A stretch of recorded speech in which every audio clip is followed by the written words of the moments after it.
बुढ़ापे में सुखी रहना चाहते हो तो हमारी 5 बातें गांठ बांध लेना। बुढ़ापा कभी नहीं सताएगा। जय श्री कृष्णा मित्रों, स्वागत है आप सभी का सत्यार्थ दर्शन यूट्यूब चैनल में। साथियों, आज की कहानी आपको जीने का तरीका सिखा देगी।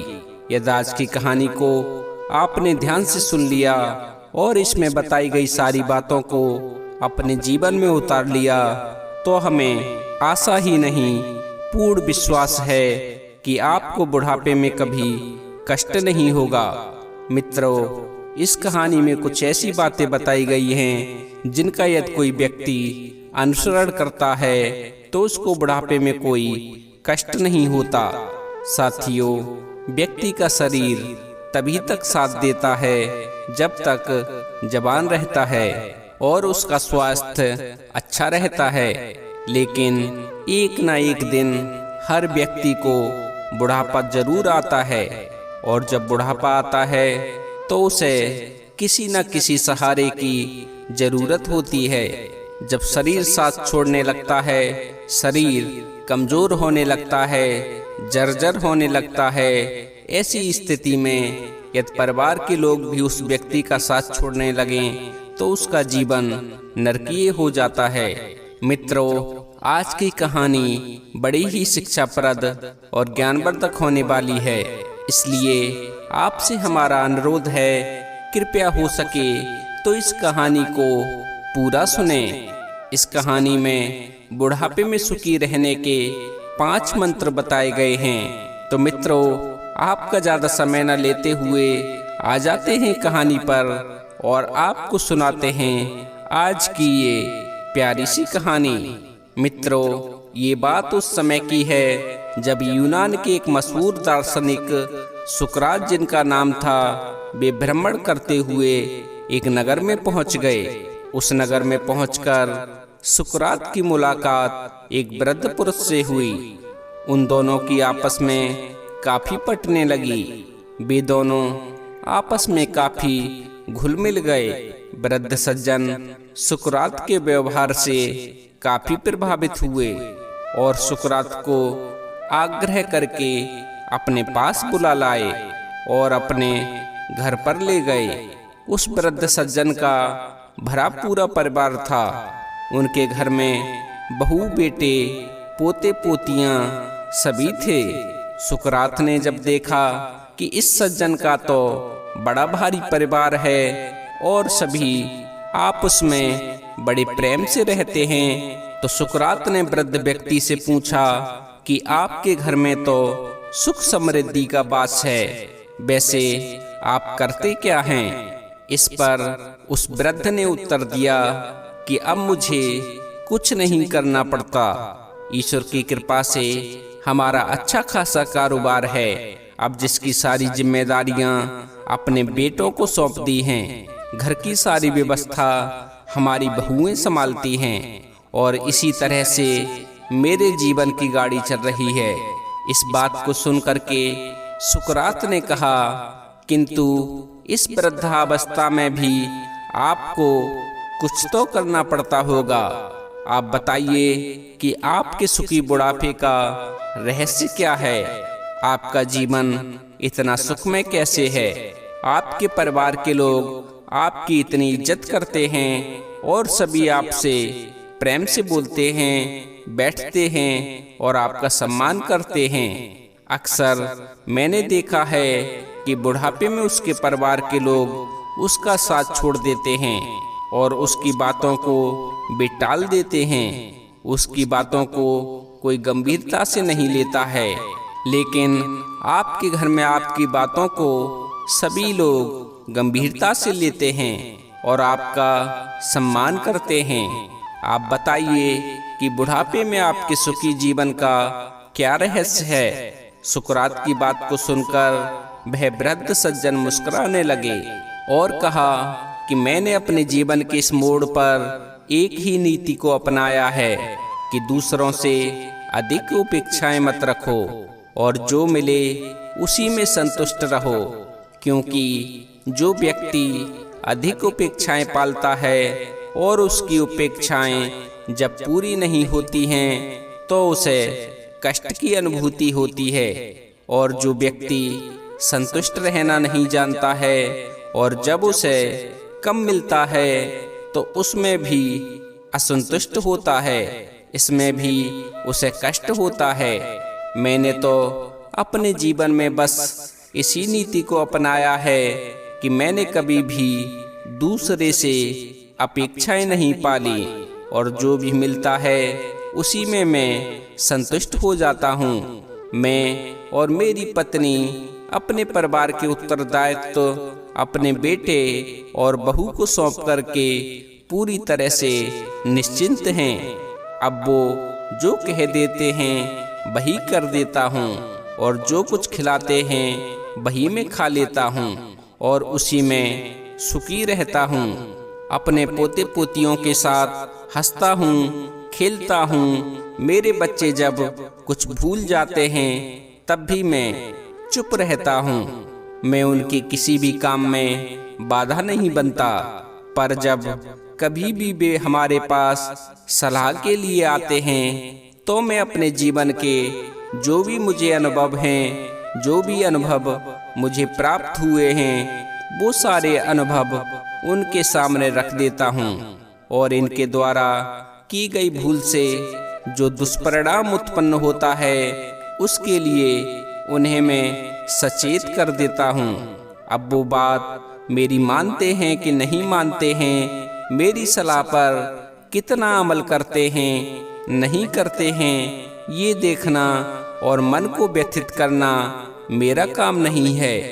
उनकी इच्छा हो तो वे उस बात को माने या ना माने, वे मेरे निर्देशों पर चले ही, ये मेरा आग्रह नहीं होता। परामर्श देने के बाद भी यदि वे भूल करते हैं तो मैं विचलित नहीं होता। उस पर भी वे मेरे पास पुनः आते हैं तो मैं पुनः सलाह देता हूँ और उचित सलाह दे करके उन्हें विदा कर देता हूँ। बुजुर्ग सज्जन की बात को सुनकर के सुकरात बहुत खुश हुए। उन्होंने कहा कि ईसाइयों में जीवन कैसे जिया जाए, इस गूढ़ रहस्य को आपने अच्छे से समझ लिया है और आपको पता चल गया है कि सुखी जीवन का रहस्य क्या है। इसलिए आप अपने जीवन को सुखपूर्वक काट रहे हैं। जो भी व्यक्ति अपने जीवन में किसी से कोई आस नहीं करता है, अपेक्षाएं नहीं पालता है और संतुष्ट रहना सीख जाता है, उसे जीवन में कभी दुख नहीं होता। और खास करके बुढ़ापे में ज़्यादा इच्छाएं जिस व्यक्ति की होती हैं उसे कष्ट होता है। दोस्तों, इस कहानी से हमें ये सीखना चाहिए कि बुढ़ापे में यदि सुखी रहना है तो सारी जिम्मेदारियों से मुक्त होने में ही सुख है। यहाँ तक कि अपने विचारों को आप किसी पर थोपे नहीं। परिवार के सदस्यों को अपने विचारों से अवगत जरूर कराएं, लेकिन यदि वे विचार आपके न माने तो उसके लिए आप ना तो दुखी हों और ना ही उन्हें मानने के लिए आप बाध्य करें।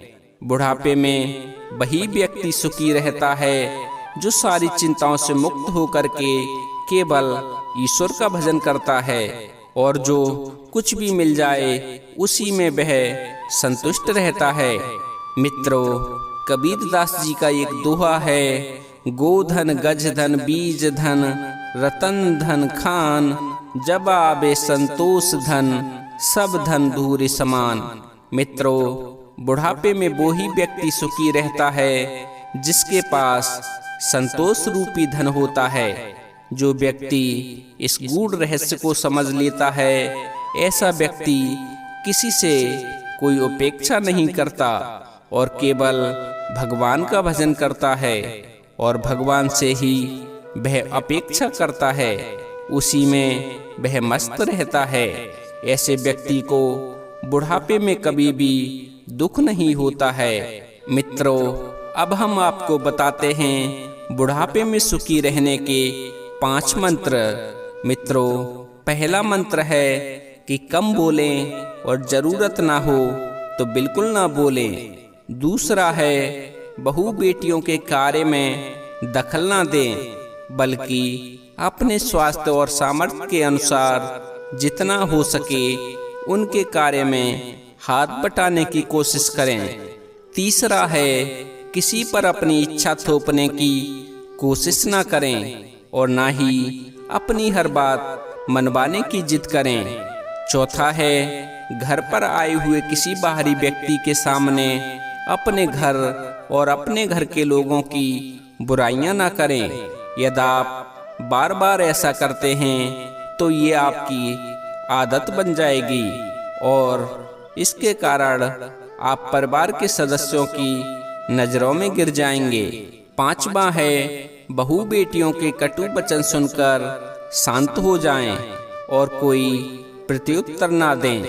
जितना हो सके बहू बेटियों और उनके बच्चों से स्नेह व प्रेम का व्यवहार करें। खाने पीने में संतोषी रहें। जो मिल जाए प्रभु का प्रसाद समझकर ग्रहण कर लें। प्रभु का स्मरण अवश्य करते रहें। प्रभु का नाम जपते हुए प्रसन्न व आनंद में रहकर बुढ़ापे का जीवन जिएं। जो व्यक्ति इन 5 मंत्रों को याद कर लेता है उसका बुढ़ापा सुखपूर्वक व्यतीत होता है। तो मित्रों, ये थे बुढ़ापे के 5 मंत्र। मित्रों, ये कहानी सबके लिए है। अगर आज आप बूढ़े नहीं हैं तो कल अवश्य होंगे। इसलिए आज बुजुर्गों की मदद और इज्जत करना सीखिए, जिससे कोई कल को भी आपकी मदद और इज्जत करे। याद रखो, जो आज दिया जाता है वो ही कल प्राप्त होता है। कुछ ऐसा आज दो जो तुम्हें कल वह अच्छा बन के मिले। अपनी वाणी में इतनी मिठास रखो कि लोग आपके पास बैठना पसंद करें, आपसे दूर रहना नहीं। आपके पास बैठें, आपसे भागे नहीं।